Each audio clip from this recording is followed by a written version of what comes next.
کیا آپ بھی اپنے ہی خیالات سے ڈر جاتے ہیں؟ کیا آپ کے دماغ میں بھی کبھی کبھی اللہ تعالیٰ، دین یا پاکی ناپاکی جیسے وضو اور غسل میں شک کے حوالے سے ایسے الٹے سیدھے خیالات آتے ہیں جن سے آپ خود ڈر جاتے ہیں؟ کہیں میرا وضو ٹوٹ تو نہیں گیا، یا میں کتنا برا ہوں جو اللہ کے بارے میں ایسا سوچ رہا ہوں؟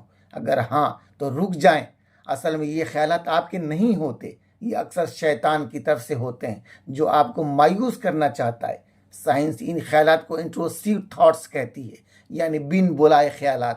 ہمارا دماغ روزانہ ہزاروں سگنل بھیجتا ہے، اور یہ منفی خیالات صرف دماغ کا جنک میل یا اسپیم فولڈر ہے۔ یہ صرف بے معنی شور ہے جو محض وہم ہوتے ہیں، جن کا حقیقت سے کوئی تعلق نہیں ہوتا۔ اسلام میں اسی کو وسوسہ کہتے ہیں۔ شیطان جانتا ہے کہ دماغی سگنل آپ کو تکلیف دیتا ہے، اسی لیے اسے بار بار آپ کے سامنے لاتا ہے تاکہ آپ کو پریشان کر کے دین سے دور لے جائے۔ تو خوب یاد رکھیں، ان خیالات پر نہ کوئی گناہ ہے اور نہ ہی ان سے کوئی نقصان پہنچتا ہے جب تک کہ آپ ان پر عمل نہ کریں۔ مزے کی بات یہ ہے کہ اس کا اسلامی اور سائنسی حل ایک ہی ہے: اگنور کر دو۔ نیورو سائنس کہتی ہے ڈو ناٹ انگیج، یعنی بحث مت کرو، اور دین کہتا ہے ادھر توجہ مت دو۔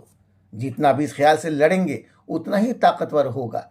یقین شک سے ختم نہیں ہوتا۔ یاد رکھیں اسلام کا سنہری اصول: اگر وضو کا یقین ہے اور ٹوٹنے کا صرف شک ہے تو سمجھ لیں وضو باقی ہے۔ ان خیالات کو اہمیت نہ دیں اور شک کو یقین کی چھری سے ذبح کر کے آگے بڑھ جائیں۔